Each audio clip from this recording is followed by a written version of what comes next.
Hello, everybody.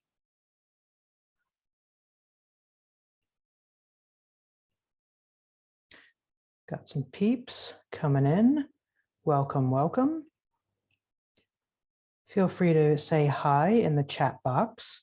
You'll notice that the default setting in your chat box there at the bottom is hosts and panelists. So if you switch that to everyone, then we can have a nice little community vibe going on here. You guys can have a chit chat. Those of you who are more experienced with chocolate can hey guys, can maybe answer some questions. So like Sherry, who else did I just see? Harriet, I feel like you have some good chocolate knowledge. See Judy for sure, Mark Swan. So anybody who's in here who like has some good experience, if I'm busy doing stuff and someone asks a question, feel free to answer. That would be fantastic. It looks like everybody so far is writing to everyone, so that's lovely. Teresa, welcome. Harriet, Ingrid, Jazzy Jazz, Helen, Mark, Judy. Hey guys. Hey Melanie. Cool. So we're going to get started soon. Hi Sandra. Yeah, we're going to get started here just in a moment. Just to give you a little heads up for those of you who have been on live streams before, it's just me. So some of you will have been used to having Russell here with us. And so it's just gonna be me today, just so that you're aware of that. So I'm gonna be kind of managing, comments, questions, etc., while also, doing the thing. So just so that you're aware of that.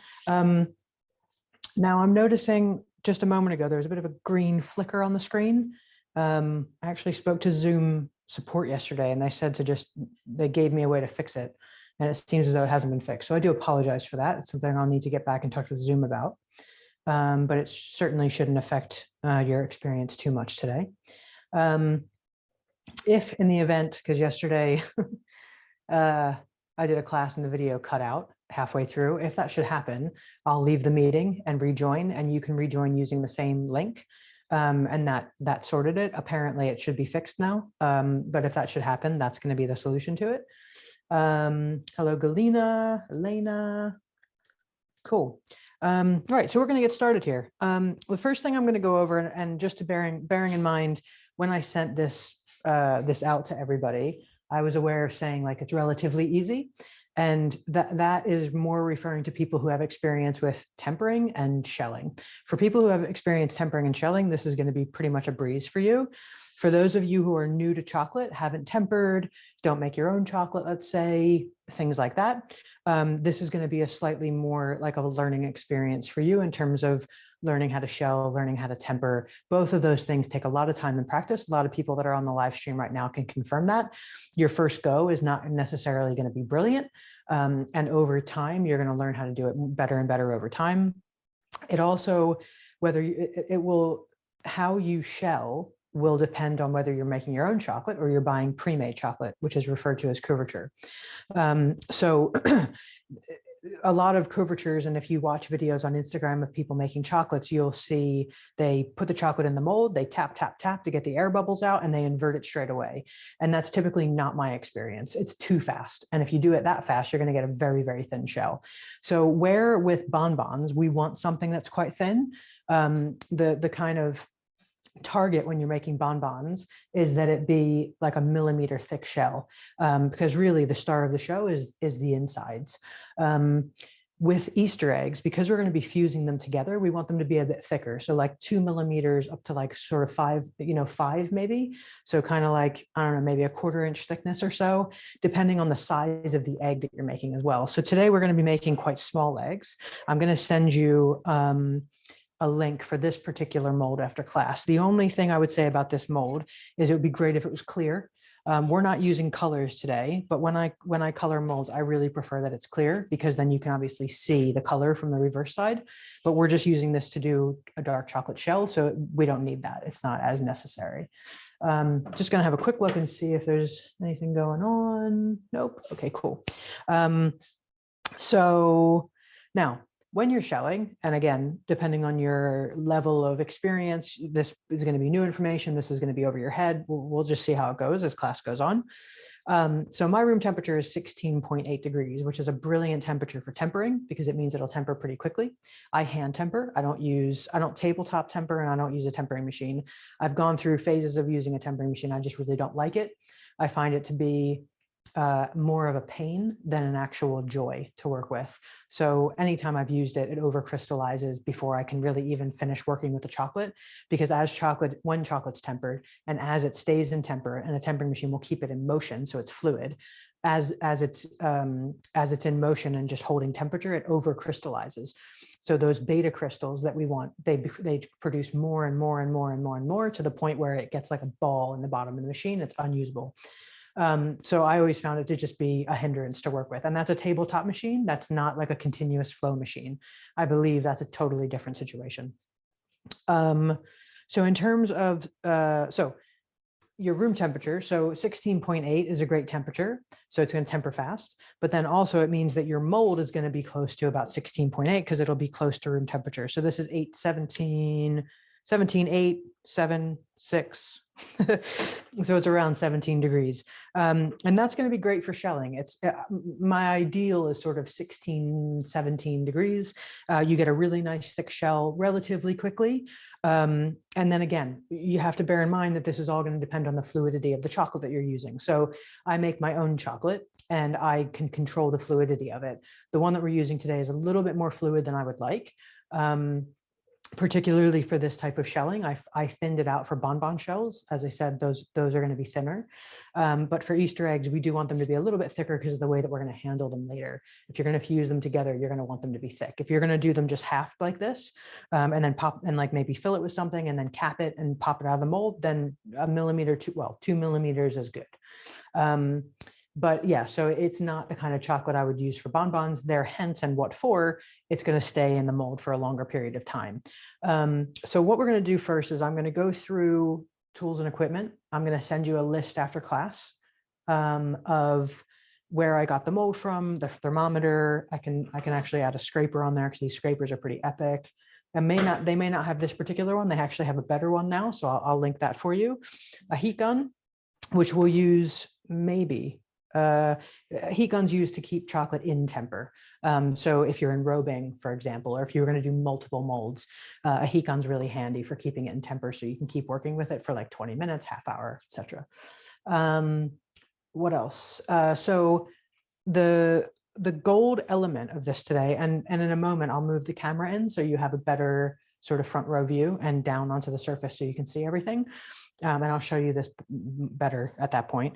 This is a gold powder. It's not a natural gold powder, so it's not real gold. It's more like a luster dust. So I've linked to it in the after class email. The brand is called SOSA, S-O-S-A. It's a global brand, so you should be able to get it wherever you are. You can use any kind of luster dust for this. And if you don't want to use something that's not entirely natural, then there's other options. So you could just, in fact, I'll come back to that later in class because it'll make more sense later. So that's our gold powder. We'll come back to that later. What else? And then mold we covered. Infrared thermometer. I like using an infrared. I used to use, like, hands down always a probe, but I have a probe thermometer just in case this one's a little bit like, I'm not too sure if it's right, and I'll just test it with the probe and make sure that it is right. So I'm going to link that in your after class as well. And then when we temper today, we're not going to go like super in depth into any of these little processes. It's not that kind of class. It's not going to be like an in-depth deep dive. I have deep dive classes that cover the entire class is about tempering. The entire class is about shelling. The entire class is about making chocolate. Today, we're doing more of like an overview of how I work, how to make these eggs, kind of a deal. So just so you know what to expect. So when I temper, I use a product called my cryo. Now, my cryo is cocoa butter that's been treated in such a way, it's natural process. It's not like weird, that it just forms beta crystals. And it's just a white sort of powder. Just like that. Just a little white powder. It's kind of like flour. And we're going to use that to temper the chocolate today. It's what I use now all the time, because I found, you get to a point, I think, with chocolate where you're like, enough's enough, you know what I mean? And like life is difficult enough without adding like getting a good temper on top of things and all the kind of nightmare that can go into it. I mean, people literally lose sleep over it in chocolate groups that I follow. And I just feel like, no. So I use my cryo. You can temper however you feel comfortable with. Other than that, I think everything's pretty chill. And I think we'll get, if there's no burning questions at this particular moment, we'll get started. So just let me know if there's anything right now. Doesn't Luke Skywalker like it? So that's cool. Sweet. So what I'm going to do is I'm going to move the camera in. It's going to be a little juddery. So if you get car sick, avert your eyes. And then we'll get started here with the class. I'm going to do my best to try and make it smooth, but not successful thus far, it would seem.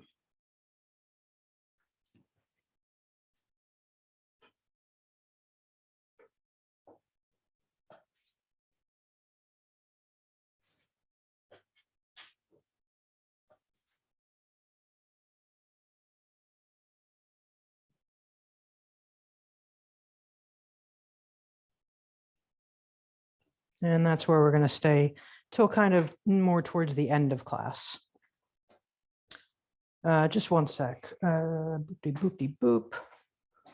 All right. Hello. Okay. So we're going to temper the chocolate first. So I temper my chocolate just in a stainless steel bowl. I'm just going to grab it off the hob. So when I melt my chocolate down, if you've not been in classes with me sort of recently, I don't use a double boiler. I kind of rarely use the dehydrator, particularly now with energy costs going up. It's like, you know what I mean? Y'all feel me? So I just use my induction stove and it's quite quick.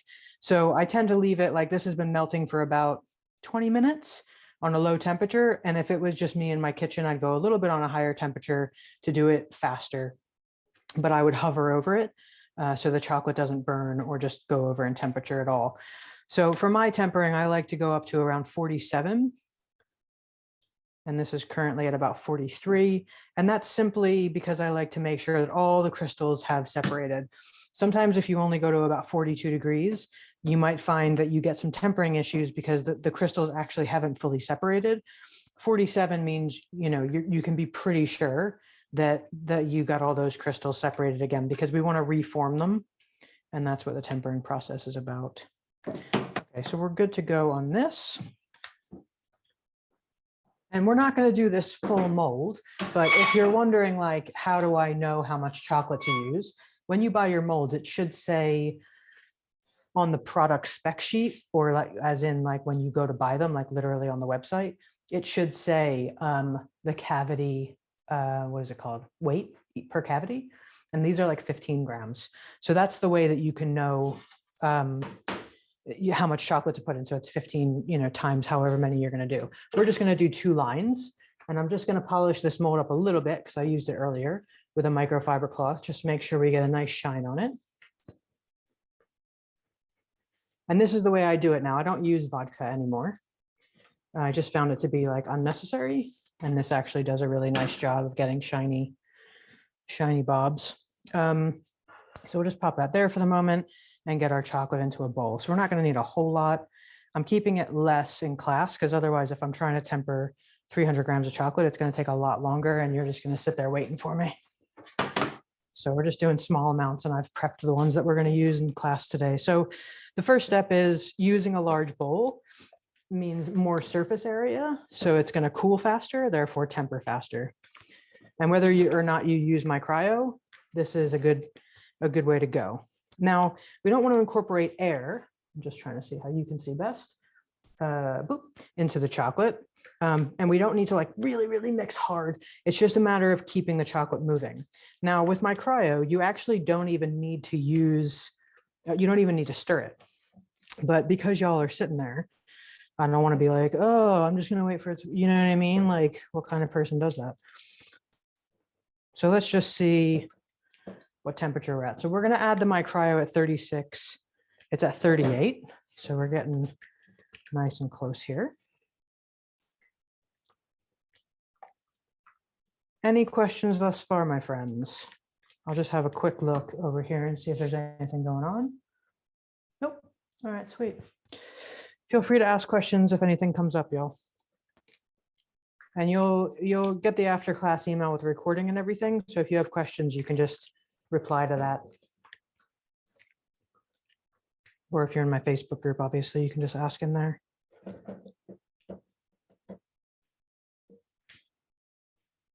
$36. So with my cryo, we add 1%, and this is approximately 200 grams of chocolate. So I'm going to eyeball it. Don't do that if you're not familiar with it. I put it right into the, because if you add too much, again, we're looking at overcrystallization because the beta crystals are, going to overpower the whole situation. So I put it right into the edge of the bowl, and then I squash it because you can get little lumps otherwise, and little like white flecks if it doesn't quite dissolve. So I just squish it into the side, and then I start pulling in chocolate from the center, because what you'll notice when you do that is it starts getting really thick. Like I said, beta crystals, that's the impact that it has. When chocolate is tempered, it thickens, and the beta crystals are tempering it. So that's why it thickens up like that.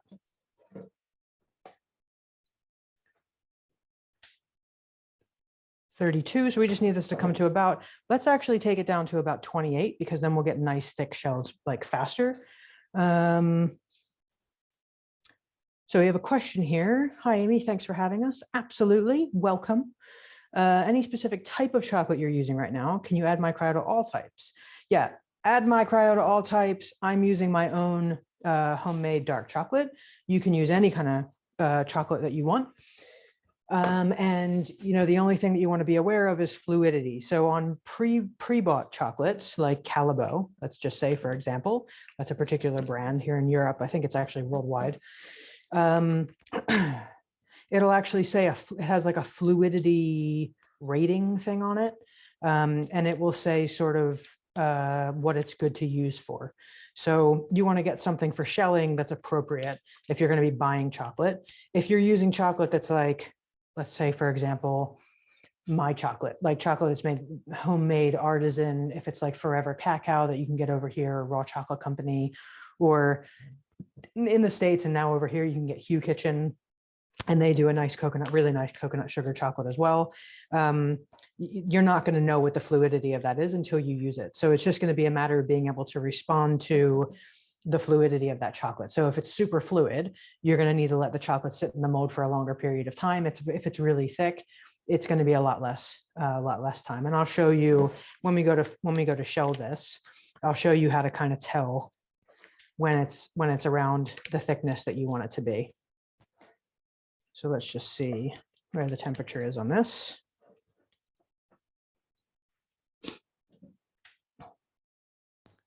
$30. So using my cryo in all types of chocolate, absolutely. If you're going to, students that I've spoken to who have used my cryo in chocolate that they make themselves, they followed the instructions for using my cryo from Calabo, and then ended up having a not good time about it. So Calabo suggests adding it at 34 degrees. Now, what I find is that if you add it at 34, the crystals don't dissolve at all. And you end up with white specks in your chocolate. So I've advised my students, because this is what I do, to add it at 36, and then it all dissolves and it's perfectly tempered. So that's really the only thing I think to say about that. So let's just check the temp. Now, if you were doing bonbons, you'd want this to be at 31 if there's color in the mold, because then you want to soften the color so it adheres to the bonbon shell. But since we're not using that, we don't need to do that. So we can have this at a lower temperature, so it should shell faster and have a nice thicker shell quicker. So that was 29, still 29. So we'll shell at 29, that's fine. We're just going to use this side of the mold here. If you're new to shelling, you might want to just start with half a mold. Sometimes a whole mold can feel just a little bit too much. It's a little bit overwhelming when you're just starting out. So you want to find a place to hold it where you're not putting your thumb inside a cavity, which is why I say to do half a mold, because then you have the freedom to do that if you need to get stability until you get used to holding it more from the top, and then placing your fingers a little bit like a claw underneath.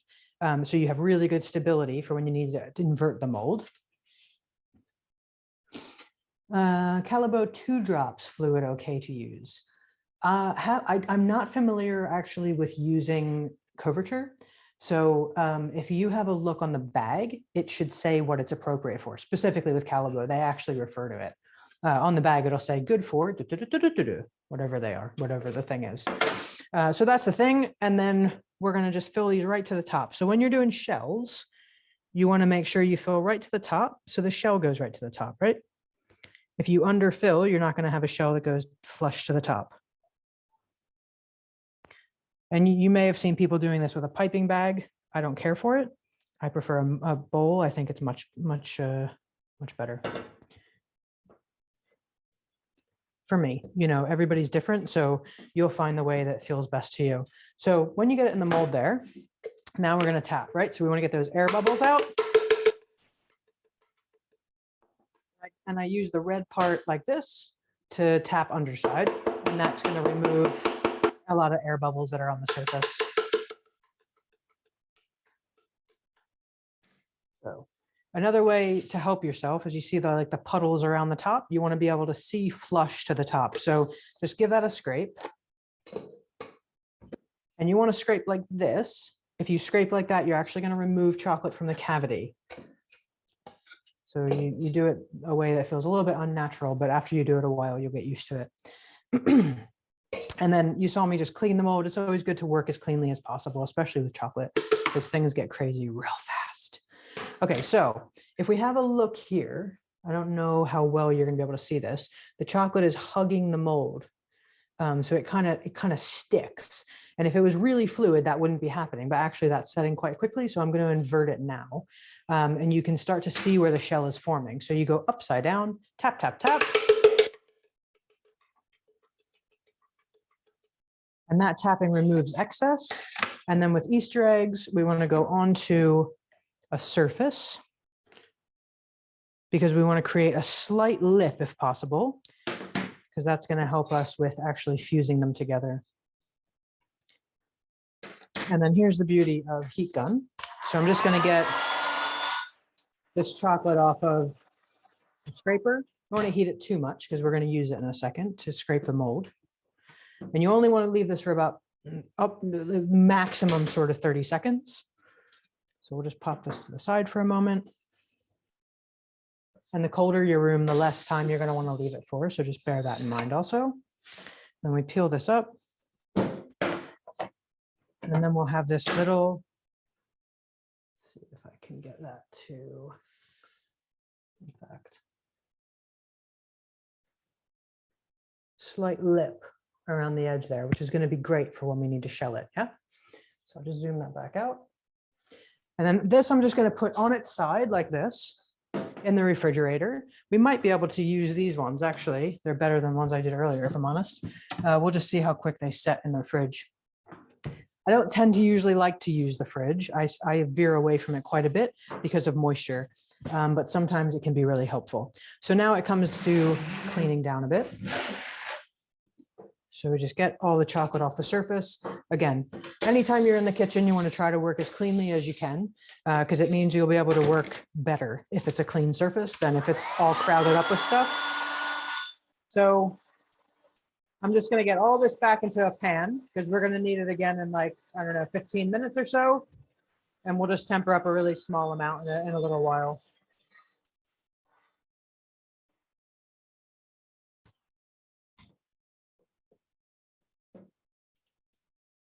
Okay, so I'm just going to get this back into a pan here.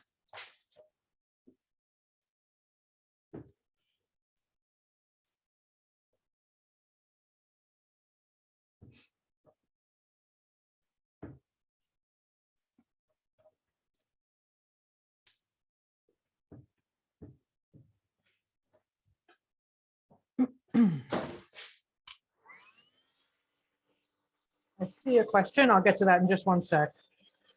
I'll just get this all sorted out and then I'll come back and tend to that question. Just one sec.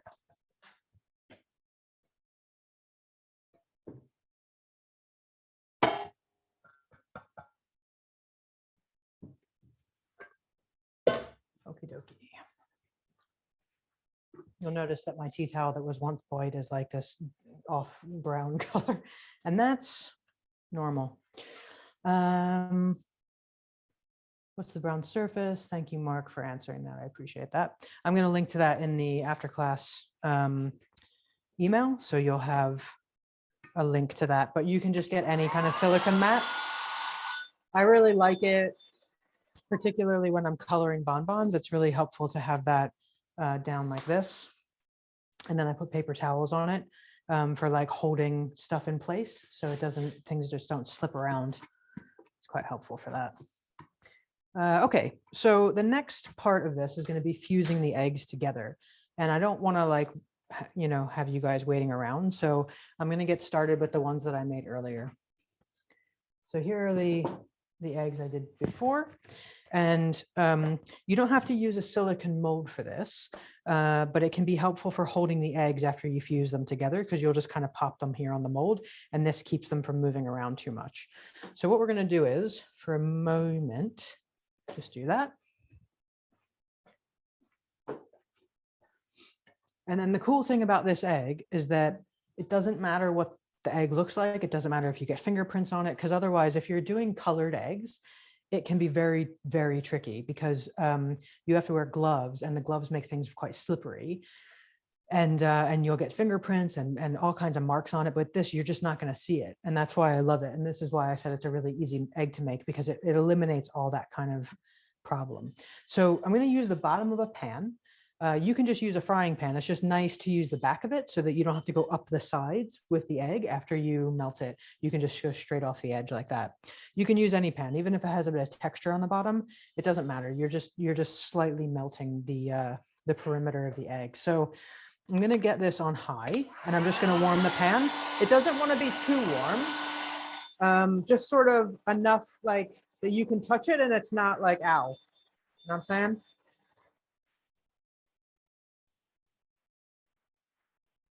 And better to go a little under than a little over.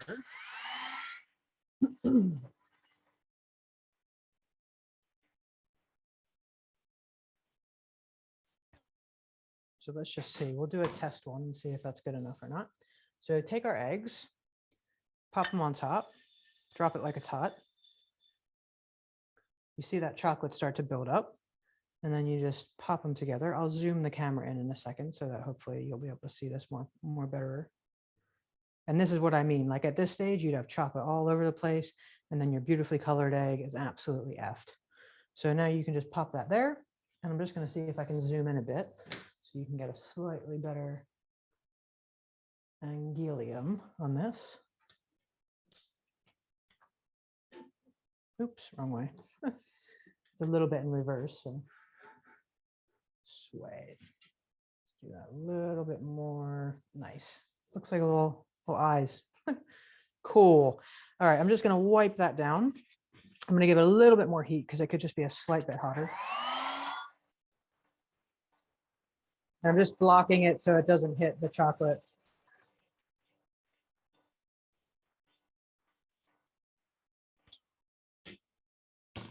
More better. Okay. So just so we can have specificity. So 27 degrees. All right, drop it like it's hot. Give it a little puddle, nice. And then press it. And you can just go around and make sure it's nice and clean. You're not going to see this at all in the finished product, so it really doesn't matter. I'm just being a bit pedantic because I do tend to be pedantic. Let me just go again. You can clean down after each one if you want. You just don't want, you don't have to, you just don't want a big puddle forming, that's all.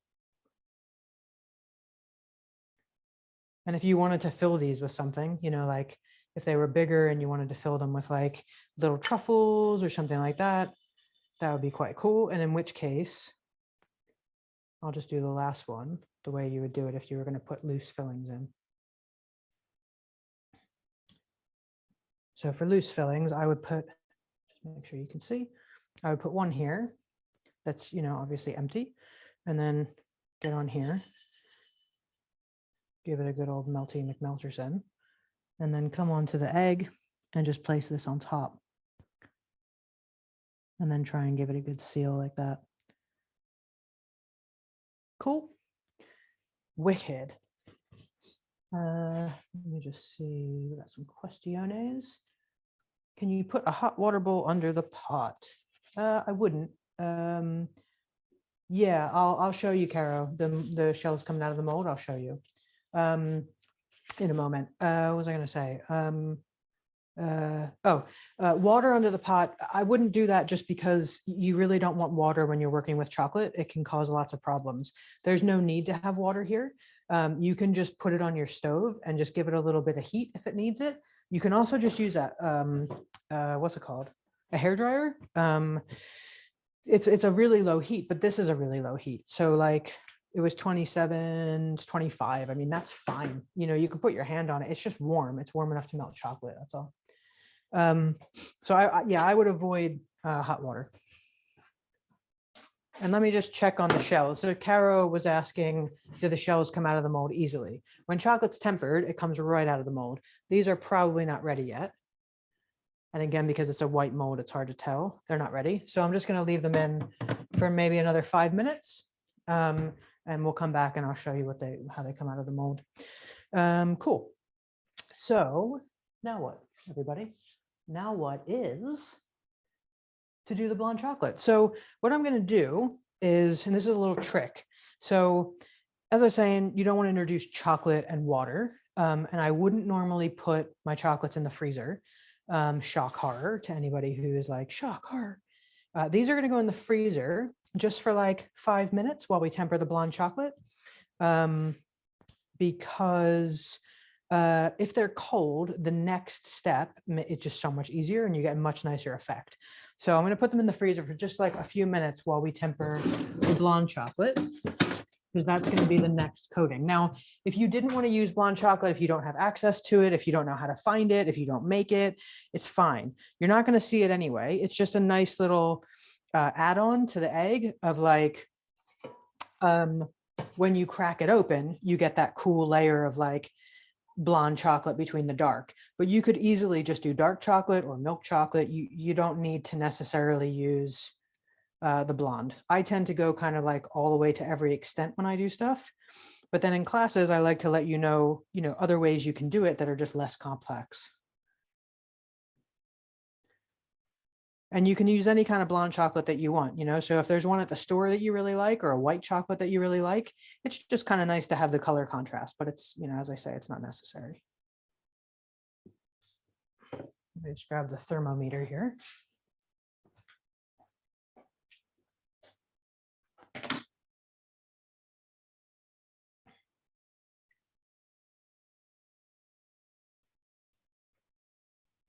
Caro, is this your first chocolate class with me? Okay, the blonde's got a little bit of a ways to go. So if anybody has questions, feel free to ask them now while I heat this up, because this is going to take a couple minutes.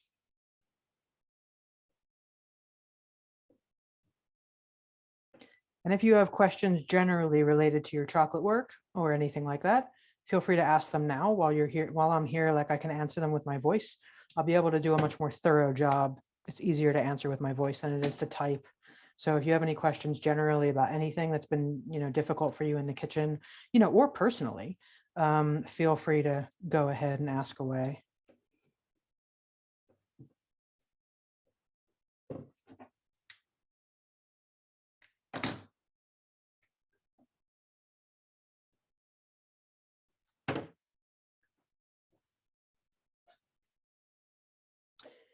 Okay, we got boop.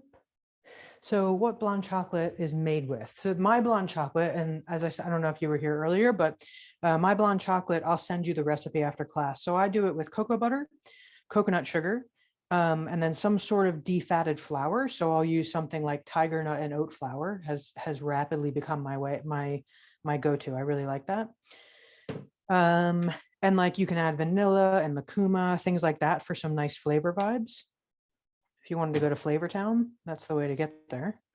So that's how I make my blonde chocolate. But the other thing that blonde chocolate's called in more cooked traditional chocolate is caramel chocolate, because the way that they make it is actually to caramelize the sugar before adding it into an essentially white chocolate recipe. Amy, you mentioned a chocolate company which offers chocolate with coconut blossom sugar, and I didn't understand its name. I think that was the Raw Chocolate Company. I'm pretty sure they're the only ones that do blonde chocolate. Oh, the other one was Hue Kitchen. So that's, I'll just type it here. Hue Kitchen. Oops, Kitchen. The Raw Chocolate Company. And then there's Forever Cacao, which is like, if you haven't tried his chocolate, Pablo, you gotst. While I'm tempering, I'll just panhandle out a little bit. Okay, so same as before, I'm going to temper this in a bowl that's too big for it, just so it's a little bit faster. We actually won't need that much, so I'll just stop there. So it'll temper faster that way.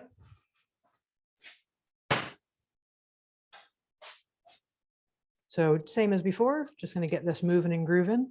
When you're using my cryo, it's not necessary to do this, but just for the sake of class and speeding things along a little bit. How's everybody doing so far with the content? Is this feeling like, yeah, it's kind of as easy as I thought it was going to be thus far? Or is it like, this is totally out of my depth? How are we feeling?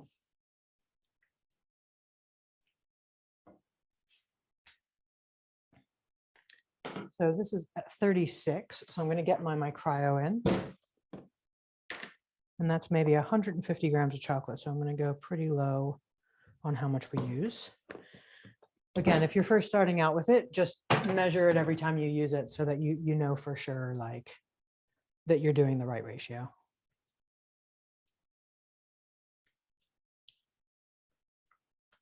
After I've gotten this nice and stirred out, I'll come over and have a look at the responses.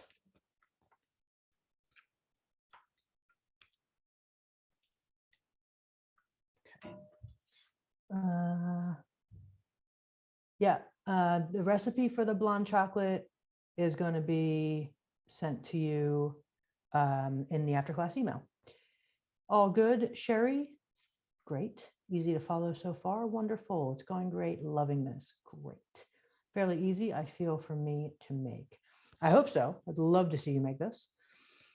Till now, I mean, we've basically we've gone past the point where it would be tricky. So we're all good then.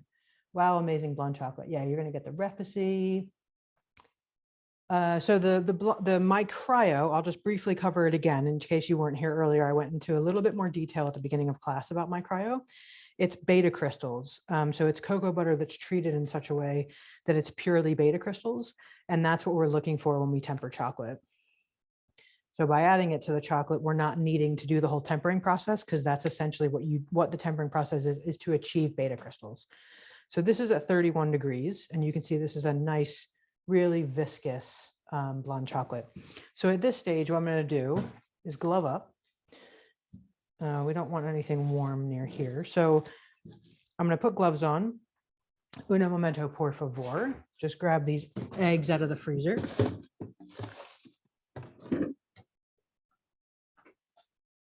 Okay. Now they're just cold to the touch. So this is going to be epic. I'm excited. Now, if you have cold hands, you may not need to put them in the freezer, but I have really warm hands. So when I did this before, I didn't put them in the freezer, and it took forever to get the effect that I wanted because my hands are so warm. It just keeps the chocolate really warm. It's a nightmare. Nightmare on Elm Street. Okay. So take an egg, pop it like it's hot. And then we're just going to roll it in your hands like if you've made traditional truffles before, samesies. And that's just going to give us this lovely kind of ripply texture on the outside. That's that texture you saw in the photo. And when you drop it from a bit of a height and you'll get even a nicer kind of coating on the outside. If you want, you can double dip, get a thicker coating on there.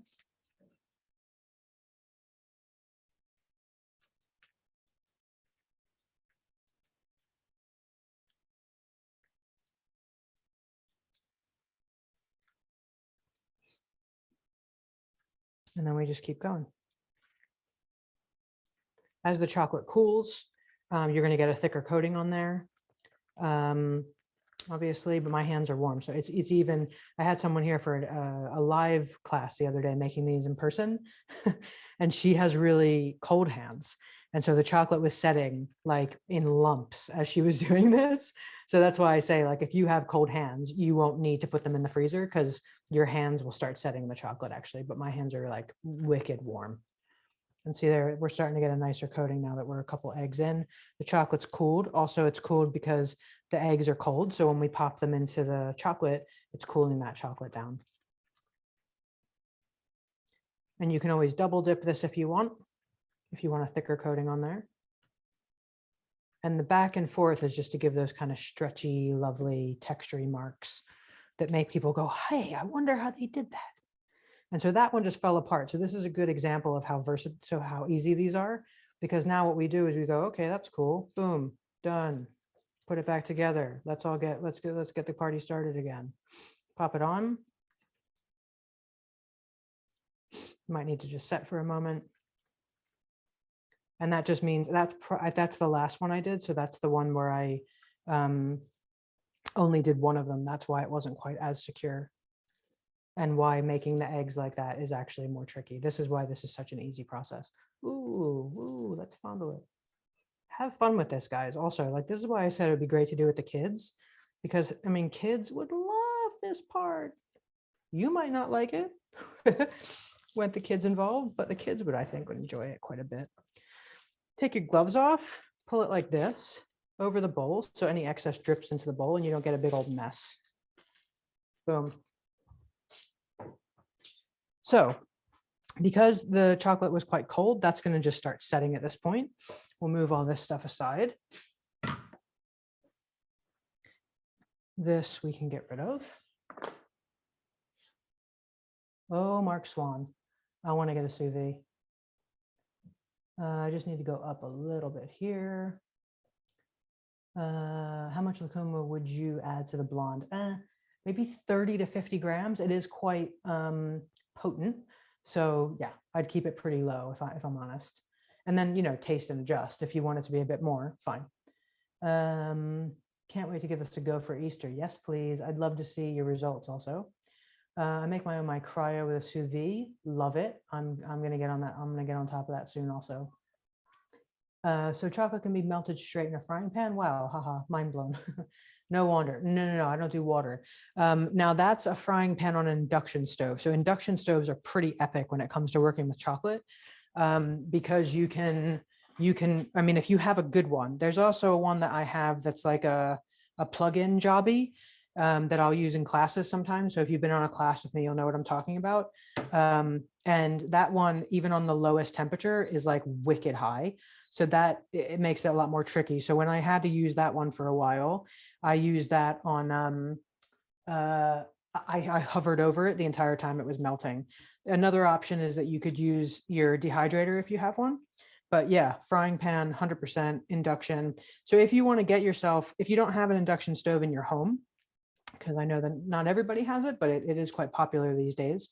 I'm just melting chocolate right now, so just bear with me a moment. In fact, just turn that down and we'll go on to the next step of this process. What was I saying? You can buy an induction stove that you can just plug in. And you just want to make sure when you buy it that it says on the packaging, like the heat that it goes down to. So in an ideal world, the lowest heat would be somewhere around like 50 Celsius. And then, yeah, you can just melt stuff right on that. Great. We have an induction at home, so very good to know. Yeah, boy. Nice. Do, careful when you first start, because we don't know yet how strong the induction is. So start on number 1 and leave it for like 3 minutes and just make sure it's not too hot. Like I would hover over it when you first start using it if you're not familiar with it. So now let's get these blingy blanged. And I'll just zoom in a bit so you can see more closer. It's the wrong way. There we go. Okay. So this is our gold powder. And then we'll just loosen these off a little bit here. What am I doing? Let's see. Okay. And then I like to scrape the gold. That's why I'm trying to think about how to do this. Just one sec. I don't want to put it onto here because I won't be able to scrape the gold powder back into the container. So do it right onto the stainless steel here. So we just take an egg, take your gold powder, just a paintbrush. You can use any kind of, if you got a home one that you use in your, in your cooking for like, pastry or whatever like that. Something with soft bristles, ideally. Check it. Ooh, ooh. Oh, there we go. Look at that awesome texture. How cool is that? So we're just going to do that with each one. And then whatever is left of the gold powder on the surface here, you just pop right back into that container. No waste, indeed. You can get all different kinds of colors of luster dust. And if you're just joining the class, I talked earlier about how this isn't a natural product. So if you don't want to use something like this, firstly, they look cool without anything on it. So you don't even have to put a luster dust or anything. I think another cool way of doing it would be to do this coating in dark chocolate and then put like a 24 karat gold flake leaf like around the top. That would look really cool also. So there's lots of options of how to do these. You don't have to do it this way.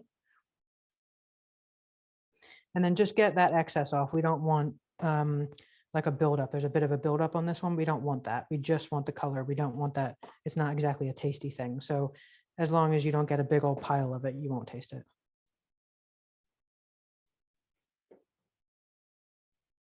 Oof, that one. So cool, man. Okay, cool. And then with the extra here, I just do a little swippity swappity and into a container off the edge of my table here. Back in she goes. You can also mix a little bit of this with a little bit of vodka, like 100% vodka. Make sure there's no water added, because I had one recently that there was water added and it didn't work so well. And then you have golden hands because you're blingy. And then you could do like a splatter if you wanted to, but you want to make it a quite thick situation. Okay, so let's see if this is that's visually better, I believe. So now I'm just going to line these bad boys up on the counter on my Silpat. So you could do this on greaseproof paper if you don't have one of these. You don't need to use one of these.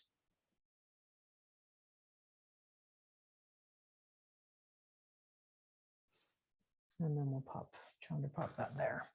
Okay, let me just check on that dark chocolate and see if we can give it a bit of a temper real quick. So the next step is going to be just doing a chocolate drizzle. So I'm just going to temper up really small amount of chocolate for that. So just bear with me one moment, please.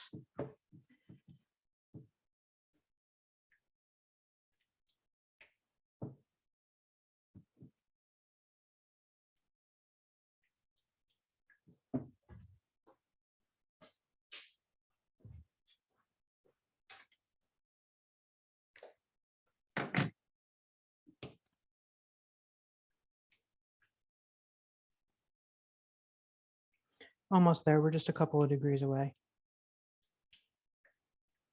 And when I come back over and I do this tempering, I'll answer the questions that are in the chat box at the moment, if there's some. Looks like there might be.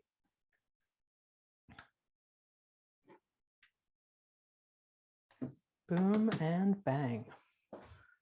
Coolio Magulio. So we're going to do a really small amount because we don't need much for this. So I'll just do about, that's going to definitely do it. And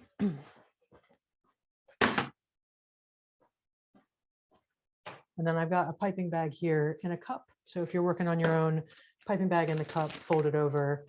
That's going to help you to just keep it nice and tidy. Let's move this here so you guys can see.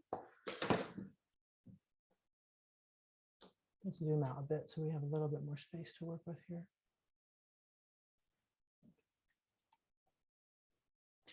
And then, so we're going to temper this down. We're going to do our stripes on here. And then I've just got some chopped pecans I'm going to put on top. You obviously don't need to use anything if you don't want. Was I going to say something else? You could use a little bit of sea salt flakes, lovely. you know, any kind of chopped nut that you want, maybe some cocoa nibs ground up to a rough consistency, maybe even like some coffee beans would be really nice, ground up to it, you know, anything that's going to give a little bit of texture and interest, essentially.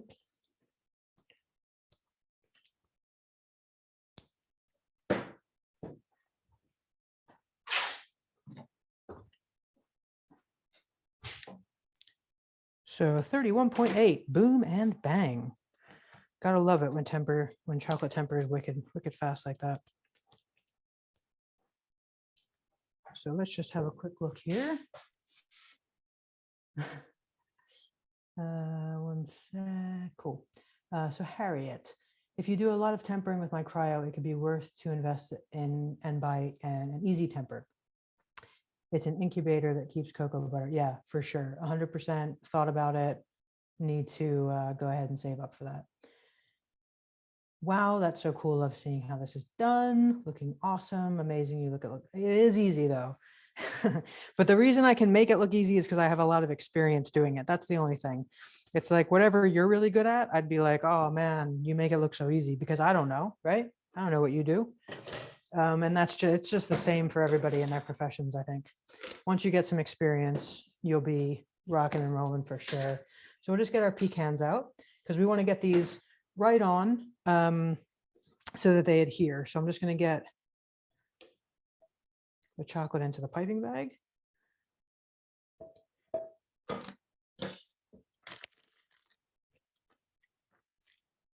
Another thing is my kitchen is set up for this kind of work.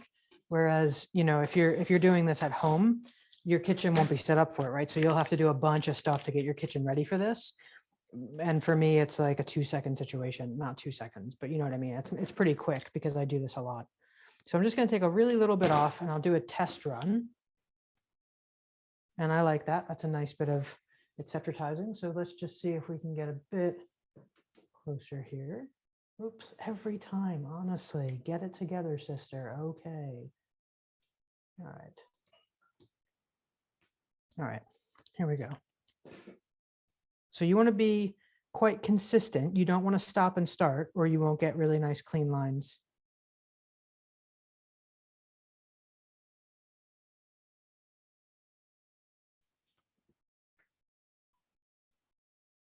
And some of the nuts are going to fall off. Don't worry about that. Whatever touches the melted chocolate will adhere.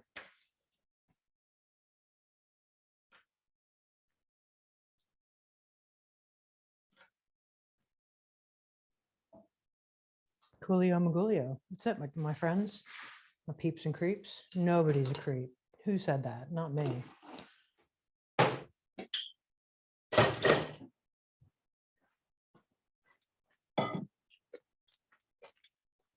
So just 1 sec, and I'll just come. I just don't want this to sit in the bag necessarily. And I'll come back, look at comments and questions. I'm also going to grab that chocolate mold out of the fridge so Caro, I can show you when they come out of the mold what that looks like. Let's just do that real fast. So it's a close-up, Mr. DeMille. So here's our chocolate shells that we did earlier. And yeah, I mean, I don't have to do anything. They come right out. So.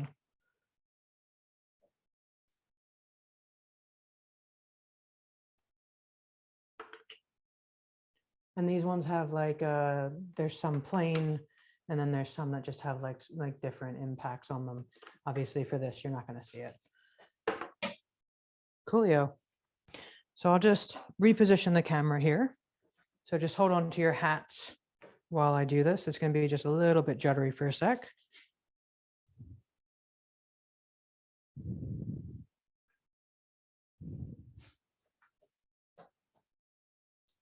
That's my stone grinder.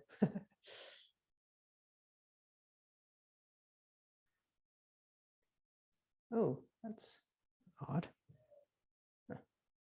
Oh, it's because it's zoomed. I was like, what? Cool. Huh? It's a good job you guys know me, because honestly, WTF, Amy Levin. All right, let's see what we've got in terms of peeps. Okay.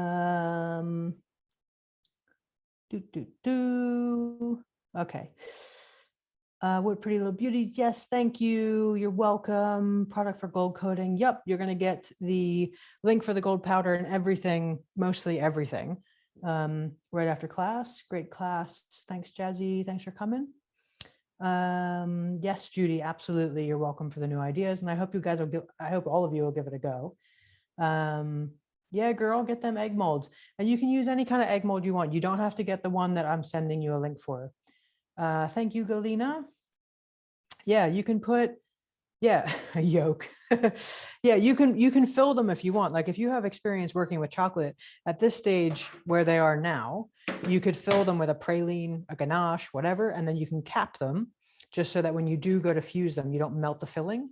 And then you can cap them with a really thin cap, and then you can fuse them together like that. That's also a cool thing to do.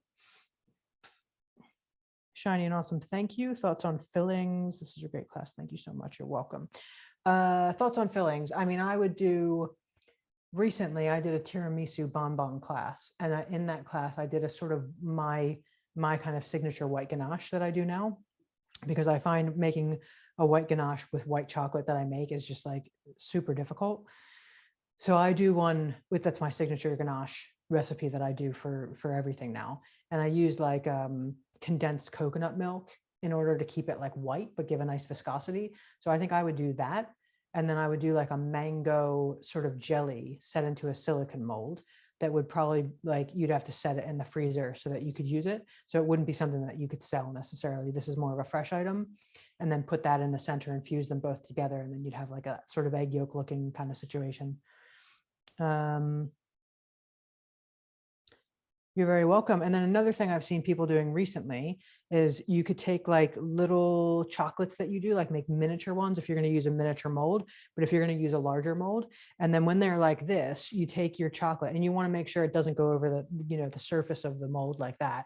You take it, you dip it in a bit of chocolate and make it kind of sloppy and just stick it inside the egg.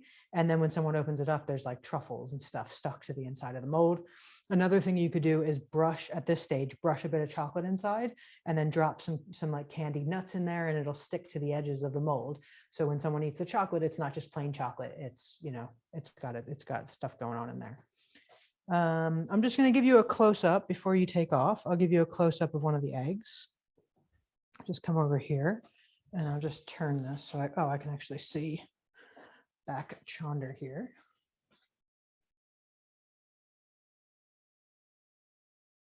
So that's what they look like when they're completely finished like that. And then one last thing I actually just wanted to tell you about. So if you want to get it so that the egg stands upright like that, yeah, like I did in the photo, take this and get the pan again and just level it off on the pan. So you just have a little bit of a flat edge and it'll stand up nicely for you. So thanks very much for coming today, you guys. Thank you very much, everybody, for coming. I really appreciate you being here. It was lovely to spend some time with you. You will get the class recording very shortly with plenty of links in there. Links to upcoming live streams if you want deeper dives into any of the stuff that we've covered today. I'll go into that in the email, and I look forward to seeing you again soon on a future class. Thanks, everybody. Bye-bye. Bye.